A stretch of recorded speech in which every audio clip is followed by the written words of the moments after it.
প্রিয় শিক্ষার্থী, তোমরা কেমন আছো? আশা করি আল্লাহর রহমতে ভালো আছো।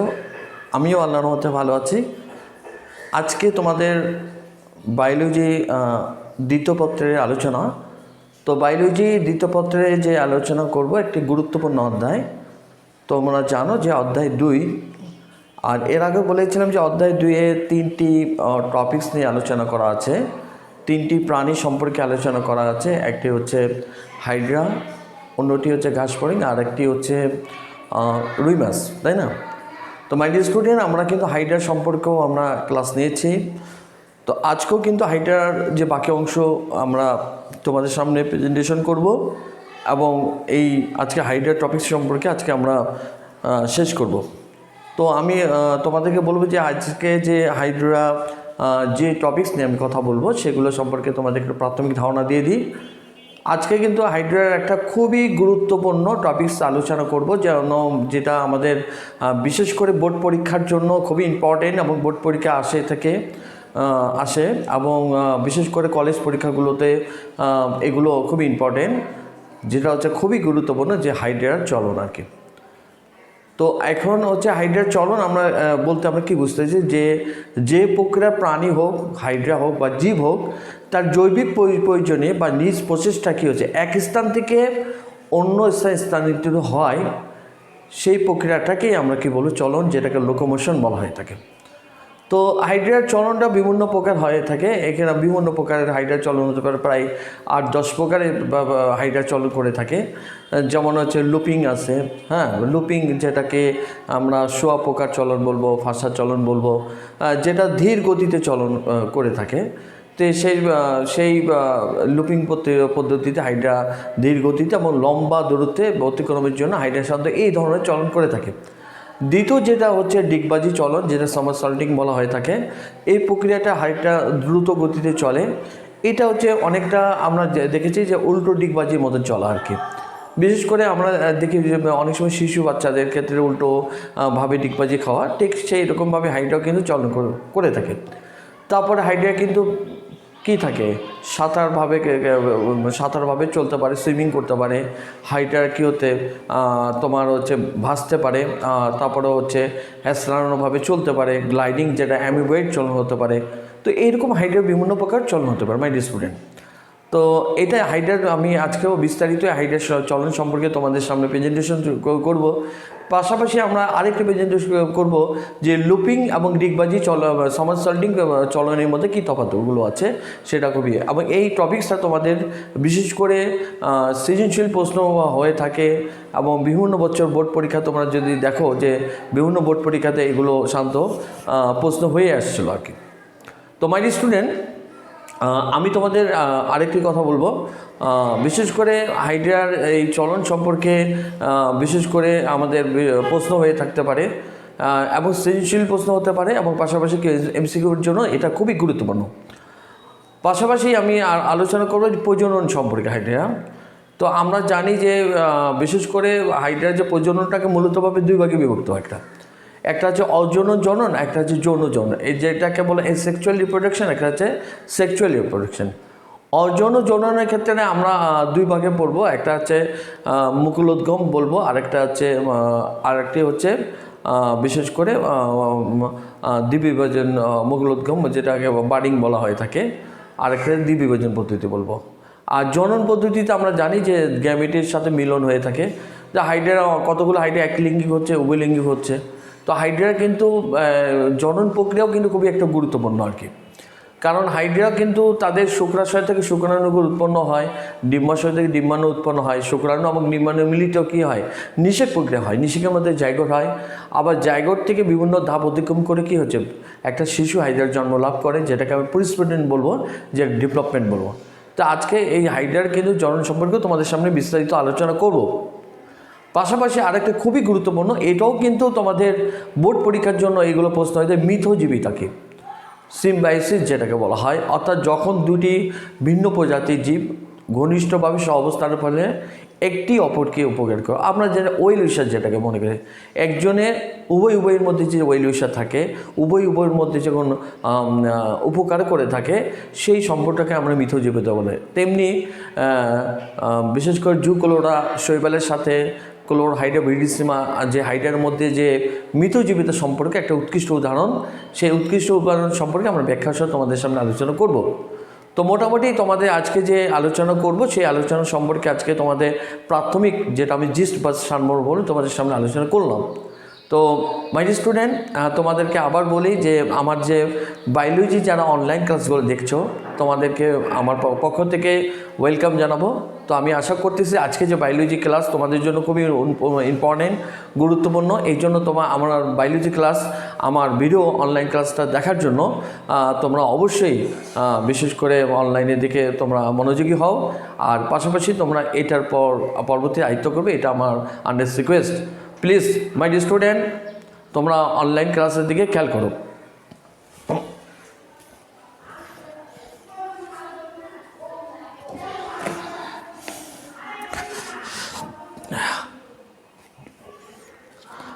হাইড্রার চলন, locomotion.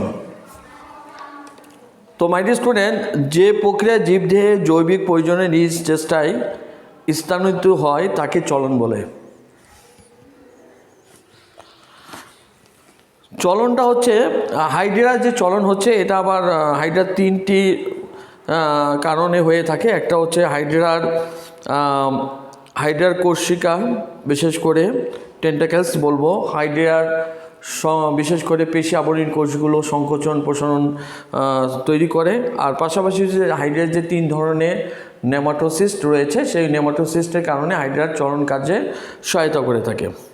My dear student, হাইড্রার looping বা ফাঁসা চলন, এটা প্রথম আমরা আলোচনা করব। এটাও খুবই গুরুত্বপূর্ণ চলন। লম্বা দূরত্ব অতিক্রমের জন্য হাইড্রা সাধারণ লুপিং চলনে আশ্রয় নেয়।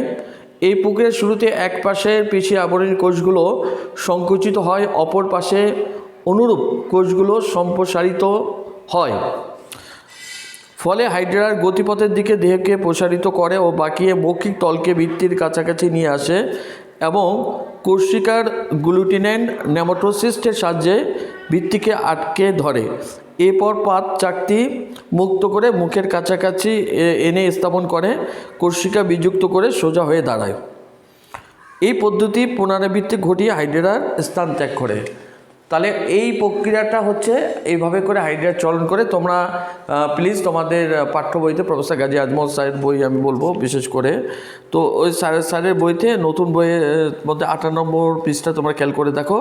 এখানে কি লুপিং, ডিগবাজি চলন এবং বিভিন্ন প্রকার চলনের ছবিগুলো সুন্দরভাবে দেওয়া আছে। তোমরা বিশেষ করে ছবির মাধ্যমে এই জিনিসটা ব্যাখ্যাটা সহজে বুঝতে পারবা। 2 নম্বর হচ্ছে সামার সল্টিং বা ডিগবাজি। এটি হাইড্রার শান্ত দ্রুত চলন প্রক্রিয়া। এই প্রক্রিয়ার শুরুতে হাইড্রা দেহকে বাঁকিয়ে চলনে গতিপথ কোষিকার অবস্থিত গ্লুটেন জাতীয় নেমাটোসিস্টে আঠালো ক্ষরণের সাহায্যে গতিপথকে স্পর্শ করে। এই সময় গন্তব্যস্থলী পেশি আবরণী কোষের সংকোচন, অপর পাশে অনুরূপ কোষের সম্প্রসারণ ঘটে। এই প্রক্রিয়ায় পুনরাবৃত্তি ঘটিয়ে হাইড্রা স্থান ত্যাগ করে। তাহলে এটা হচ্ছে হাইড্রার ডিগবাজি বা সামারসল্টিং চলন। তো এই প্রক্রিয়াটা হাইড্রার দ্রুত গতিতে ঘটিয়ে থাকে। তো এটা দেখো, এই চলন প্রক্রিয়ায় হাইড্রার প্রয়াস যখন একসময় হাইড্রার কোষিকা কি নিচের দিকে এবং পদতলটা উপরের দিকে একসময় অবস্থান করে, এটা অনেকটা 180 ডিগ্রি কোণের মতন বা এক সমকোণের মধ্যে দেখায় আর কি। 3 নম্বর যে গ্লাইডিং বা অ্যামিবয়েড চলন। এই প্রক্রিয়ায় হাইড্রা পদতলে বহিঃত্বকী কোষগুলো থেকে পিচ্ছিল রস ক্ষরণ করে, পরে ওই স্থান থেকে প্রক্ষিপ্ত কোষীয় ঘনপথের অ্যামিবয়েড চলনের সাহায্যে একটি দেহকে অত্যন্ত ধীর গতিতে মসৃণ তলে খুব সামান্য দূরত্ব স্থানান্তরিত হয়ে থাকে। 4 নম্বর হচ্ছে ভাষা। মাঝে মাঝে হাইড্রা পাত চাকতির বহিঃত্বকীয় কোষ থেকে গ্যাসীয় বুদবুদ সৃষ্টি করে, ফলে প্রাণী ভিত্তি থেকে বিচ্যুত হালকা উপরে হয়ে পানির পৃষ্ঠতলে ভেসে ওঠে। এইভাবে বুদবুদ ফেটে মিউকাস ভেলার মতন ছড়িয়ে গেলে হাইড্রা নিম্নমুখী হয়ে ভেসে থাকে। তাহলে এটাও হাইড্রার চলন। 5 নম্বর হচ্ছে সাঁতার, যেটাকে সুইমিং বলা হয়। যেমন বিশেষ করে মানুষ বিশেষ করে হাত এবং পায়ের মাধ্যমে সাঁতার কার্য সম্পন্ন করা হয়। তো এখানে ওই যে হাইড্রিয়ার কোষিকাগুলো, টেন্টাকেলসগুলো অনেকটা অর্থাৎ সেই হাতের মতন সাঁতারের কাজগুলো করে থাকে। কোষিকাগুলোকে ঢেউর মতন আন্দোলিত করে এবং দেহকে ভিত্তি করে মুক্ত করে সহজে দেহের মতো আন্দোলিত করে সাঁতার কাটতে পারে। হামাগুড়ি এ প্রক্রিয়া হাইড্রিয়ার কোষিকার সাহায্যে কাছাকাছি কোনো বস্তুকে আঁকড়ে ধরে, পরে পাদচাকনি মুক্ত কোষিকা সংকুচিত করে পাদচাকনি নতুন জায়গায় স্থাপন করে। এই প্রক্রিয়ায় হাইড্রিয়ার আরোহণ বা অবরোহণ সম্পন্ন করে থাকে। হাঁটা, ওয়াকিং, এই ক্ষেত্রে হাইড্রা দেহকে ভার পাদচাকতির উপর না রেখে কোষিকা উপস্থাপন করে, কোষিকার পায়ের মতন ব্যবহার করে উল্টোভাবে ধীর গতিতে চলতে থাকে। 8 নম্বর দেহের সংকোচন প্রসারণ, এই প্রক্রিয়া হাইড্রা দেহকে মুক্ত করে দেহে প্রাচীর আবরণের কোষে সংকোচন ও প্রসারণের মাধ্যমে দেহকে আকার দ্রুত খাটো লম্বা করে, ফলে এক ধরনের চলনের সৃষ্টি হয়ে থাকে। তা লুপিং বা সমারসল্টিং চলনের মধ্যে আমি যে পার্থক্য আমি বলবো যে এটা আলোচনা করতে হবে। লুপিং ও সমারসল্টিং বা ডিগবাজি চলন, এই লুপিং আমি বলছি যে এটা হাইড্রার বিশেষ করে লুপিংটা হচ্ছে হাইড্রার ধীর গতি সম্পন্ন চলন, আর ডিগবাজি হচ্ছে হাইড্রার দ্রুত গতি সম্পন্ন চলন। আর এই লুপিংয়ের ক্ষেত্রে এই পদ্ধতি পদতল কখনো মাটির উপর উঠে আসে না, কিন্তু ডিগবাজি চলনে হচ্ছে পাটা অবশ্যই উপরের দিকে উঠে আসবে। এই পদ্ধতি পদতল মাটির উপরে উঠে আসে। আমি তো ওই যে বললাম যে তোমাদের সামনে অনেকটা কি বিশেষ করে 180 ডিগ্রি কোণের মতন দেখায়। তো আমি তোমাদের সামনে বিশেষ করে হাইড্রার চলন সম্পর্কে আলোচনা করলাম। এই চলনটা টপিক্সটা তোমরা খুব বাসায় ভালোভাবে আয়ত্ত করবে। হাইড্রার জনন, রিপ্রোডাকশন অফ হাইড্রা। হাইড্রার জননটা তো সাধারণত 2 ভাগে, একটা হচ্ছে এসেক্সুয়াল রিপ্রোডাকশন, একটা সেক্সুয়াল রিপ্রোডাকশন। তো এসেক্সুয়াল রিপ্রোডাকশন অযৌন জননের ক্ষেত্রে গ্যামেট উৎপাদন ছাড়া যে জনন উৎপাদন হয় তাকে অযৌন জনন বলা হয়। তা আমরা জানি যে অযৌন জননের ক্ষেত্রে কী হবে, গ্যামেট উৎপন্ন হবে না। গ্যামেট উৎপন্ন বাদ দিয়ে যে জনন কার্য সম্পন্ন হয়ে থাকে তাকে আমরা কি বলবো, অযৌন জনন, যেটাকে বলবো এসেক্সুয়াল রিপ্রোডাকশন। হাইড্রা 2 ভাবে অযৌন জনন সম্পন্ন হয়ে থাকে, একটা হচ্ছে মুকুলোদ্গম, একটা হচ্ছে বিভাজন। তো মুকুলোদ্গম যেটা হচ্ছে হাইড্রার মুকুল তৈরি করা হয়। তো হাইড্রার দেহের থেকে বিশেষ করে এটিও একটি অযৌন জননের স্বাভাবিক প্রক্রিয়া। বছরের সব ঋতুতে বিশেষ করে গ্রীষ্মকালের পর্যাপ্ত খাদ্য সরবরাহ থাকায় এটি বেশি ঘটে থাকে। তখন হাইড্রা দেহের কী হচ্ছে, একটা মুকুল তৈরি হয়। হাইড্রা দেহের থেকে মুকুল তৈরি হয়, সেই মুকুলটা কী হচ্ছে, বিভাজিত হয়ে যায়, বিভাজিত হয়ে একটা নতুন হাইড্রা জন্ম লাভ করে। এটা সাধারণত হাইড্রার বার্ডিং বলবো আমরা। তো এটা হচ্ছে যেটা দেখবো যে তোমাদের হাইড্রার যে চিত্র দেখেছো সেখানে মুকুলের দেখানো আছে। হাইড্রার সাধারণত এই মুকুলটা তৈরি হয় কিসের জন্য, ওই যে আমরা হাইড্রার যে পেশি 7 ধরনের কোষ বলেছিলাম, যে পেশি আবরণী কোষ, ইন্টারস্টেশিয়াল কোষ, অর্থাৎ ইন্টারস্টেশিয়াল কোষের বিভাজিত হওয়ার কারণে কোনো অঙ্গ তৈরি হয়, মুকুল তৈরি হয়ে থাকে। এই জন্য ইন্টারস্টেশিয়াল কোষটা হচ্ছে কি হাইড্রার ক্ষেত্রে একটা গুরুত্বপূর্ণ কোষ। আর অন্যান্য কোষটাকে তৈরি করতে ক্ষেত্রেও কিন্তু ইন্টারস্টেশিয়াল কোষের বিশেষ ভূমিকা রয়েছে। তাহলে এটার এই প্রক্রিয়ার শুরুতে দেহের এই যে মুকুল উদ্গমটা কীভাবে হয়ে থাকে তোমাদের সামনে একটু শর্টকাটে আমি বলছি। যে এই প্রক্রিয়ার শুরুতে দেহের মধ্যাংশ বা নিম্ন অংশে কোনো স্থানে অ্যাপিডার্মিসের ইন্টারস্টেশিয়াল কোষ দ্রুত বিভাজিত হয়ে একটি ক্ষুদ্র স্ফীত অংশের তৈরি হয়। স্ফীত অংশ ক্রমশ বেড়ে ফাঁপা বা মুকুলের পরিণত হয়। পরবর্তী মুকুলের মধ্যে কী হয়, সিলেটেড গহ্বর তৈরি হয়ে থাকে।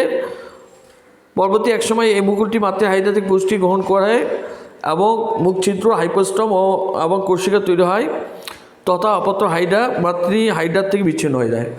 যখন মুকুলটা পরিপূর্ণ হয়ে থাকে, এবং পরিপূর্ণ বলতে গেলে আমি তোমাদেরকে বলবো যে মুখছিদ্র তৈরি হবে, হাইপোস্টম তৈরি হবে, কোষিকা তৈরি হবে, সাধারণত এই অবস্থা পরিপূর্ণ হয়ে গেল। তো এই পরিপূর্ণ অবস্থায় কী হবে, যে মাতৃ হাইড্রা, যে হাইড্রার সাথে মুকুলটা তৈরি করে সংযুক্ত অবস্থা আছে, সেই মাতৃ হাইড্রার থেকে কি হাইড্রার কি বিচ্ছিন্ন হয়ে থাকে, সেই মুকুলটাকে হচ্ছে নতুন হাইড্রা জন্মলাভ করে থাকে। হাইড্রার বেশ কয়েকটি মুকুল তৈরি হতে পারে। আচ্ছা, এখানে ক্ষেত্রে হচ্ছে মুকুল তৈরি এবং মাতৃ হাইড্রার থেকে পৃথক হতে স্বাধীন জীবনযাপন করতে প্রায় 3 সপ্তাহ সময় লেগে যায়। এটাও কিন্তু হাইড্রার একটা অজনন জনন। হাইড্রার আরেকটা অজনন জনন হচ্ছে বিভাজন। বিভাজন হচ্ছে সেল ডিভিশন যেটাকে বলবো, ঠিক আছে। বিভাজন কোনো স্বাভাবিক জনন প্রক্রিয়া নয়, একটি দৈবাত্য সংঘটিত হয়। কোনো বাহ্যিক কারণে হাইড্রা 2 বা ততোধিক খণ্ডে বিভক্ত হলে প্রত্যেক খণ্ড থেকে নতুন হাইড্রা জন্মায়। এতে পুনরুৎপত্তি বলে, রিজেনারেশন বলে থাকে, কারণ এই প্রক্রিয়া দেহের হারানো বা বিনষ্ট অংশ পুনর্গঠিত হয়। প্রকৃতি বিজ্ঞানী ট্রেমলে 1744 সালে বলেছেন 1744 সর্বপ্রথম হাইড্রা পুনরুৎপত্তি ক্ষমতার কথা উল্লেখ করেছে, এবং এই ক্ষেত্রে বিচ্ছিন্ন অংশে ইন্টারস্টিশিয়াল কোষে অতি দ্রুত বিভক্ত রূপান্তরিত হয়ে বিভিন্ন কোষ সৃষ্টি হয়ে থাকে। তা আমরা বলছি যে হাইড্রার যে অর্থাৎ একটা অংশ কেটে গেলে আরেকটা অংশ তৈরি হতে পারে। হাইড্রার দেহে কি অটোমেটিকভাবে একটা অস্বাভাবিক ঘটনা, অর্থাৎ হাইড্রার দেহে অটোমেটিক 2টা বা 3টা খণ্ডে রূপান্তরিত হয়। সেই 2-3টা খণ্ড থেকে আবার কি নতুনভাবে হাইড্রার জন্ম লাভ করতে পারে। এই পুনরুৎপত্তি ঘটনা, অর্থাৎ একটা হাইড্রার অটোমেটিকভাবে কী হচ্ছে অর্থাৎ বিভক্ত হয়ে 2টা হাইড্রার জন্ম লাভ করে। আমরা অনেক সময় যে যমজ শিশুর ক্ষেত্রে যেমন সংযুক্ত শিশু হাইড্রা ঠিক অনেকটা এরকম হতে পারে, বা হাইড্রার কোনো বিচ্ছিন্ন অংশ থেকে একটা নতুন হাইড্রার জন্ম লাভ করতে পারে। এগুলো বিভিন্ন কিছু অস্বাভাবিক কিছু ঘটনা ঘটে থাকে। শুধু এই যে পরিফেরাভুক্ত প্রাণীর মধ্যে বিশেষ করে হাইড্রার একটা উল্লেখযোগ্য বৈশিষ্ট্য, আর এই উল্লেখযোগ্য বৈশিষ্ট্য হচ্ছে পুনরুৎপত্তি ঘটনা। তো আজকে আমরা এই হাইড্রার অজনন জনন সম্পর্কে তোমাদের সামনে প্রেজেন্টেশন করলাম।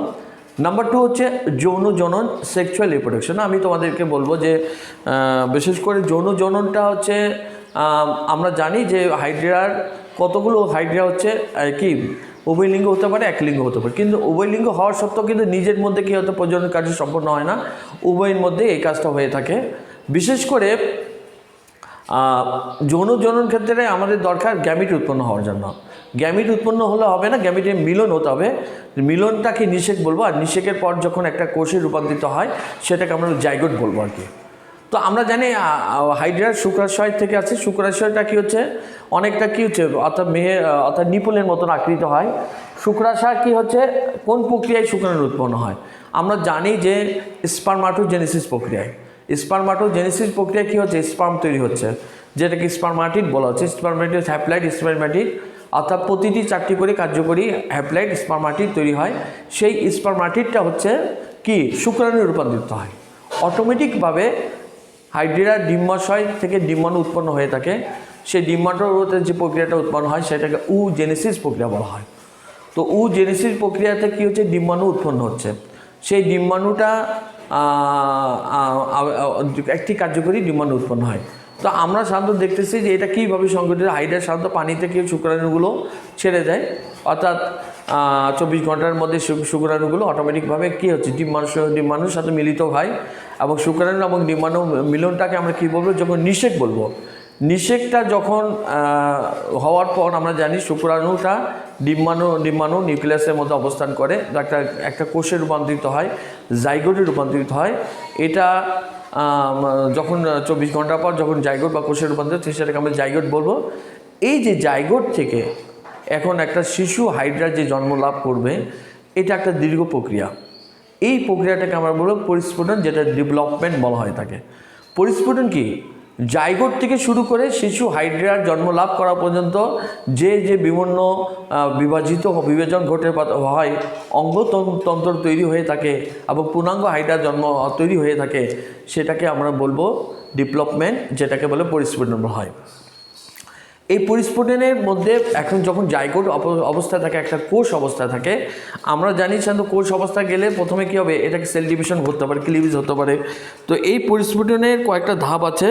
হাইড্রার যে ডেভেলপমেন্টটা হতে থাকে, ডেভেলপমেন্ট হচ্ছে হাইড্রার পরিস্ফুটনকালে নিম্নোক্ত পর্যায়গুলো দেখা যায়: মরুল দশা, ব্যাস্টুলা দশা, গ্যাস্টুলা দশা।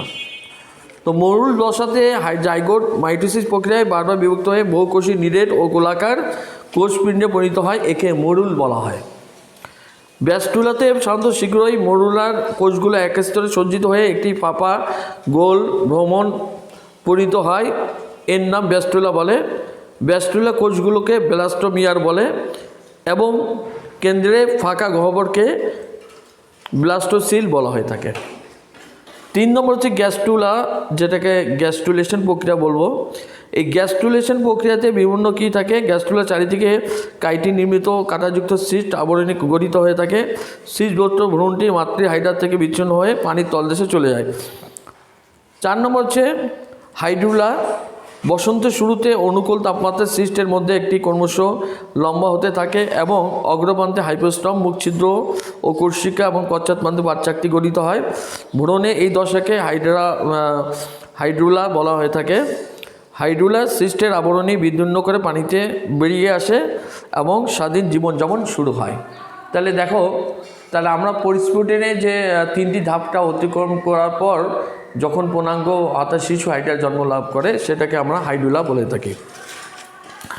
আচ্ছা, আরেকটা গুরুত্বপূর্ণ টপিক তোমার যেটাকে বলবো হচ্ছে হাইড্রার শ্রম বন্টন, division of labour in Hydra.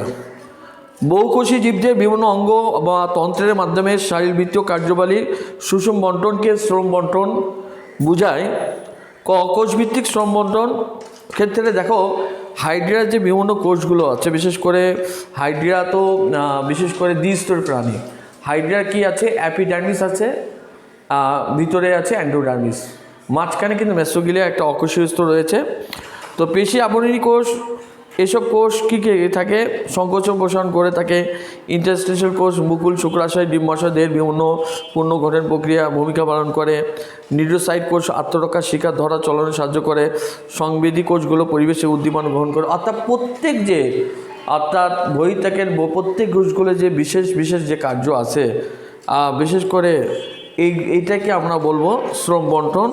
আর কার্যভিত্তিক শ্রম বন্টন মুখছিদ্র, সিলিন্ড্রন, গহ্বর অর্থাৎ খাদ্য গ্রহণ, বিভিন্ন বর্জ্য পদার্থ নিষ্কাশন, এগুলো কিন্তু শ্রম বন্টনের মধ্যে পড়ে। সিলিন্ড্রন পরিপাক ও পরিবহনের ক্ষেত্রে সার্বিক কাজ সম্পাদন খায়। কোষিকা আত্মরক্ষা শিকার চলনের কাজে সহায়তা করে। বাচ্চাটি কোনো বস্তুকে আজকে সাহায্য করে চলনের সাহায্য দেহকাণ্ড জনন অঙ্গ মুকুল ধারণ করে থাকে। অর্থাৎ এটাও কিন্তু হাইড্রার শ্রম বন্টন। আমরা হাইড্রার মধ্যে উৎকৃষ্ট শ্রম বন্টন দেখা যায় বিভিন্ন অঙ্গের। আমি বলেছিলাম যে মিথজীবিতা, যেটাকে বলবো সিমবায়োসিস, গ্রিক সিমবায়োম, লিভ টুগেদার থেকে আসছে কথাটি, গ্রিক শব্দ থেকে আসছে। যখন দুটি ভিন্ন প্রজাতিভুক্ত জীব ঘনিষ্ঠ সহাবস্থানের ফলে পরস্পর কাছ থেকে উপকৃত হয়, তখন এই ধরনের সাহচর্যকে মিথজীবিতা বলে। এই অবস্থায় জীব দুটি মিথজীবী বলা হয়ে থাকে। তাহলে এই মিথজীবিতার সম্পর্ক কার মধ্যে দেখা যায়, এটা হচ্ছে হাইড্রা ভিরিডিসিমা, যেটাকে বলবো ক্লোরোহাইড্রা ভিরিডিসিমা নামক হাইড্রা এবং সবুজ শৈবালের ক্ষেত্রে দেখা যায়। বিশেষ করে জুকোলোরা নামক শৈবালের মধ্যে এই সম্পর্ক সুস্পষ্ট দেখা যায়। এখন আমার দেখতে পাবো যে প্রথমে শৈবালটা কিভাবে উপকৃত হচ্ছে হাইড্রার মাধ্যমে। শৈবাল হাইড্রার গ্যাস্ট্রোডার্মাল পেশি আবরণী কোষে আশ্রয় নেয়। তাই শৈবাল কী করতেছে, হাইড্রার পেশি আবরণী কোষের মধ্যে কী অবস্থান করতেছে। 2 নম্বর, সালোকসংশ্লেষণ প্রক্রিয়া হাইড্রার শোষণে যে কার্বন ডাইঅক্সাইড উৎপন্ন হয়। আমরা যে হাইড্রার প্রাণী, এই প্রাণীর মধ্যে কার্বন ডাইঅক্সাইড উৎপন্ন হয়। ঠিক অপর পাশে উদ্ভিদ, বিশেষ করে শৈবাল, সেটা হচ্ছে কি, সেই কার্বন ডাইঅক্সাইডকে গ্রহণ করতেছে। খাদ্য উৎপাদন, হাইড্রার বিপাকীয় কাজে, অর্থাৎ হাইড্রা যে নাইট্রোজেন জাতীয় বর্জ্য পদার্থ উৎপন্ন করে খাদ্য, সেই বর্জ্য পদার্থকে কী হচ্ছে, আবার শৈবালটা গ্রহণ করতেছে। তাহলে শৈবালেও এই 3টি উদাহরণের মাধ্যমে আমরা বুঝতে পারছি শৈবালও কিন্তু উপকৃত হচ্ছে। আর অপরভাবে হাইড্রা উপকার হয়। হাইড্রা কীভাবে শৈবালের কাছ থেকে উপকার হচ্ছে সেটা তোমাদেরকে এখনই বলতেছি। সালোকসংশ্লেষণ প্রক্রিয়ায় যে শৈবাল খাদ্য প্রস্তুত করে, সে হাইড্রা সরকার যাদের খাদ্যের অভাব পূরণ হয়। অর্থাৎ শৈবালের খাদ্যটা হাইড্রার কী হচ্ছে, কার্বোহাইড্রেট জাতীয় খাদ্যটা পূরণ হচ্ছে। 2 নম্বর হচ্ছে সালোকসংশ্লেষণ শৈবাল যে অক্সিজেন নির্গত করে হাইড্রার শোষণ। আমরা জানি যেমন হাইড্রা কার্বন ডাইঅক্সাইড উৎপন্ন করলে শৈবাল গ্রহণ করতেছে, আবার শৈবাল যে অক্সিজেন উৎপন্ন করতেছে অর্থাৎ ত্যাগ করতেছে, সেটা হচ্ছে কি, হাইড্রা গ্রহণ করতেছে অক্সিজেন। আর বর্জ্য নিষ্কাশন, হাইড্রার বিপাক সৃষ্টি যে বর্জ্য শৈবাল করতে গৃহীত হয়, হাইড্রার সহজে বর্জ্য পদার্থ মুক্ত হয়ে যাচ্ছে। তাহলে আমরা অলরেডিভাবে হাইড্রার, হ্যাঁ অলরেডি পাবে হাইড্রার সম্পর্কে আলোচনা করতেছে মাই ডিয়ার স্টুডেন্ট। তো আমরা কিন্তু আজকে যে গুরুত্বপূর্ণ টপিক হাইড্রার সম্পর্কে তোমাদের সামনে আলোচনা করতেছি, সবাই আমি বিশেষ করে আমার প্রিয় শিক্ষার্থী, আমার কলেজের বিশেষ করে বাংলাদেশের ভিউয়ার্স এবং যারা বাইরের ভিউয়ার্স, আমার এই বায়োলজি অনলাইন ক্লাস, আমার মনিরুল স্যার অনলাইন ক্লাস দেখছো, তাদেরকে তোমাদের আবার পুনরায় ধন্যবাদ রেখে, আর তোমাদের আজ বর্তমানে যে মহামারীর থেকে আমরা সবাই বিশেষ করে প্রতিহত থাকবো এবং বর্তমান সরকারের যে বিশেষ করে বিধিনিষেধগুলোকে আমরা নিয়মভাবে মেনে চলবো। সবার সুস্থ এবং ভালো কামনা করে আমি আমার আজকে বায়োলজি অনলাইন ক্লাস শেষ করছি। আল্লাহ হাফেজ।